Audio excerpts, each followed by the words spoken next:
2 লক্ষ নতুন কানেকশন, বিদ্যুতের মাসুল বৃদ্ধি, এসব সত্ত্বেও যে কোন রকম নতুন নিয়োগ নেই, একজনও ইঞ্জিনিয়ার নিয়োগ নেই নতুন করে, কোন রকম অভিজ্ঞ কর্মী নিয়োগ নেই এবং না আধুনিকরণ করা হয়েছে। আপনার তো যন্ত্র বিদ্যুতের যন্ত্রণা কিভাবে করতে হচ্ছে, অপারেশন থিয়েটারে আগরতলার মতো জায়গায় বিদ্যুৎ চলে যায়, ঘন্টার পর ঘন্টা থাকে না, আইসিইউতে থাকে না, গ্রামে পাহাড়ে এবং মহকুমা সদরে 7-8 দিন বিদ্যুৎ থাকে না, সেখানে পানীয় জল সরবরাহ করতে পারে না। এই সমস্ত আজকে তো নিত্য নৈমিত্তিক ঘটনা। একটা সময় ছিল যখন ছিল ঘোষণা দিয়ে লোডশেডিং, আজকে তো অঘোষিত ভাবে যখন তখন যে কোনো কারণে লোডশেডিং হয়ে যায়। আমি শুধু বলবো এই ক্ষেত্রে যে আজকে কতটা জায়গায় দিয়েছে, মানুষের কতটা জায়গায় দিয়েছে বিজেপি দলটা, দ্বিচারিতা কোন জায়গায় দিয়েছে।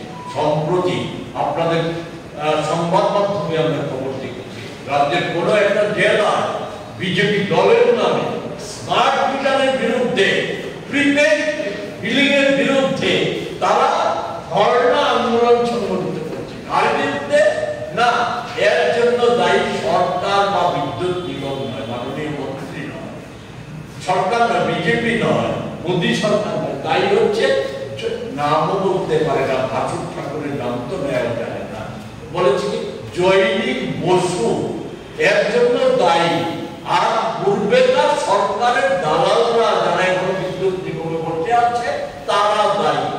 কাকে আড়াল করার চেষ্টা করছে? যারা দেশটাকে সর্বনাশ করে দিচ্ছে, পুনরায় যে জায়গাটাকে আমাদের পরাধীন ভারত যে জায়গায় ছিল সেই জায়গায় নিয়ে যাওয়ার চেষ্টা করছে। আমি সেই ক্ষেত্রে আমি আরো ছোট্ট একটা উদাহরণ দিয়ে আমি সেই ক্ষেত্রে একটা কথা বলে আমার কথা বলার চেষ্টা করবো। এই যে শুধু বিদ্যুতের না, আপনারা দেখেছেন কোন রকম নিয়ম নীতি বহির্ভূত ভাবে পথ করে নামে একদিকে সরকার যে ওই কসাইয়ের ভূমিকা, এই সরকারের সাথে কসাইয়ের পার্থক্য, কসাইয়ের ভূমিকা পালন করার মতো রান্নার যে গ্যাস পাইপলাইন গ্যাস, সেই গ্যাসের মূল্য বৃদ্ধি করে দিয়েছে। এটা রোড ট্যাক্স, ভারতবর্ষের ভারতে কোথাও নেই পথ কর, এত পরিমাণ পথ কর যে রোড ট্যাক্স প্রায় 30 টাকা, 130 টাকা রোড ট্যাক্স।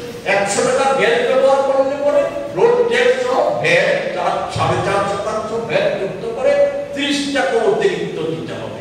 এর সাথে যুক্ত হয়েছে গ্যাস কোম্পানিগুলি সরকারের সহযোগিতা নিয়ে আপনার গ্যাসেরও মূল্য বৃদ্ধি করেছে। সব আমি উল্লেখ করতে চাই না, এক মানে ঘনমিটার গ্যাস বাড়ি ঘরে যে ব্যবহার করে 39 টাকা 87 পয়সার গ্যাস বর্তমান মূল্য দাঁড়িয়েছে 40 টাকা 80 পয়সা। বাণিজ্যিক ভাবে 49 টাকা 37 পয়সা গ্যাসের দাম বেড়ে দাঁড়িয়েছে 52 টাকা 27 পয়সা। 80 টাকা যানবাহনে ব্যবহারযোগ্য গ্যাস 76 টাকা 96 পয়সা থেকে বেড়ে দাঁড়িয়েছে 80 টাকা 53 পয়সা।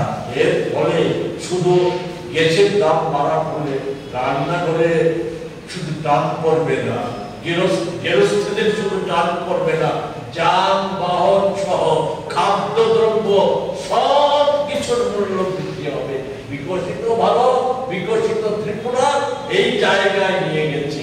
এর সাথে আমি আরেকটা বিষয় যুক্ত না করে পারছি না এই সময় প্রাসঙ্গে, যে আমি যেটা দিয়ে শুরু করেছিলাম, জনবিরোধী চেহারা এবং ফ্যাসিস্ট চেহারা, যে সময়ের মধ্যে সাধারণভাবে আইন শৃঙ্খলা যাতে চরম অবনতির বিষয়গুলি তো আপনারা প্রতিনিয়ত আপনাদের মাধ্যমে আমরা জানতে পারছি যে আইন শৃঙ্খলার কি জাতীয় চরম অবনতি হচ্ছে। এইগুলি তুলে সময় নষ্ট করবো না, শুধু বলবো যে জাতীয় কংগ্রেস সহ স্বীকৃত বিরোধী দল সিপিআইএম এদের স্বাভাবিক রাজনৈতিক কাজকর্মের উপর হস্তক্ষেপ মারাত্মকভাবে এই সময়ের মধ্যে বেড়েছে।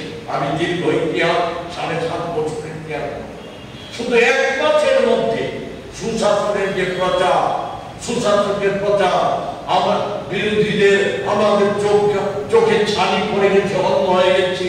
শুধু তাদের উদ্দেশ্য করবো, ওই সমস্ত কিছু নাই বা দেখবে ওই আমি কমলপুরের ওই বিজেপির পৃষ্ঠা প্রমুখ আর আপনার ওই মিডিয়া সেলের যিনি সেই জায়গার নেতা, ওকে যে খুন হতে হলো দলীয় কর্তৃত্ববাদীদের স্বার্থ পূর্ণ হতে পারে বা চরিত্র উন্মোচিত হয়ে যেতে পারে, একে আড়াল করার জন্য নৃশংসভাবে তাকে আমি এই সমস্ত ঘটনা করবো না।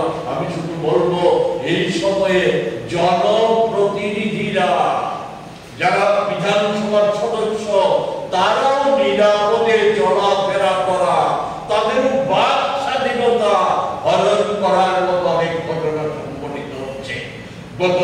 সম্ভবত গত পরশু দিনই ওই আমাদের রাজ্যের বর্ষিয়ান কংগ্রেস বিধায়ক গোপাল রায় ওনার রাজনৈতিক কর্মকাণ্ড করার জন্য ওনার বিধানসভা কেন্দ্রে একটা জায়গায় জড়ো হয়েছিলেন। সেখানে ওনাকে ওনার সভা বাঞ্চালের চেষ্টা এবং ওনাকে আক্রমণের চেষ্টা করা আমরা তার পূর্বে দেখেছি।